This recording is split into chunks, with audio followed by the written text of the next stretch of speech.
দ্রুত ওজন কমাতে চাচ্ছেন কিন্তু জানেন না কোথা থেকে শুরু করবেন? চলুন জেনে নিই ওজন কমানোর কিছু কার্যকর উপায়। প্রথমেই নিজেকে ভালোবাসুন।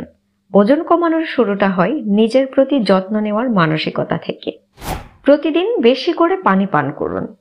শুধু ক্ষুধা তৃষ্ণা মেটাতেই নয়, শরীরের চর্বি গলাতেও পানি দারুণ কাজ করে। চিনি আর ভাজাভুজি কমিয়ে দিন।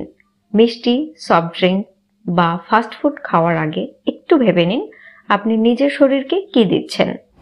নিয়মিত হালকা ব্যায়াম করুন। প্রতিদিন সকালে 20 থেকে 30 মিনিট হাঁটাহাঁটি, দড়ি খেলা বা ইয়োগা এগুলো আপনার শরীরকে সক্রিয় রাখে এবং ক্যালোরি ঝরাতে সাহায্য করে। ঘুম ঠিকমতো হওয়া জরুরি। রাতে 7 থেকে 8 ঘন্টা ঘুম না হলে মেটাবলিজম কমে যায়, ফলে ওজন কমানো কঠিন হয়ে পড়ে। ছোট ছোট খাবার খান। খিদে পেলেই খেতে হবে, কিন্তু বেছে নিতে হবে স্বাস্থ্যকর খাবার। ফল, বাদাম, ওটস, স্যুপ যা ক্যালোরি দিবে কম আর পেট রাখবে ভরা দীর্ঘক্ষণ। নিজের প্রতি ধৈর্য রাখুন। ওজন যেমন একদিনে বাড়েনি, তেমনি একদিনে কমবেও না। নিয়মিত চেষ্টা করলে আপনি অবশ্যই সফল হবেন। ভিডিওটি ভালো লাগলে প্লিজ একটা লাইক দিবেন, শেয়ার করবেন আর সাবস্ক্রাইব করতে ভুলবেন না। বাই।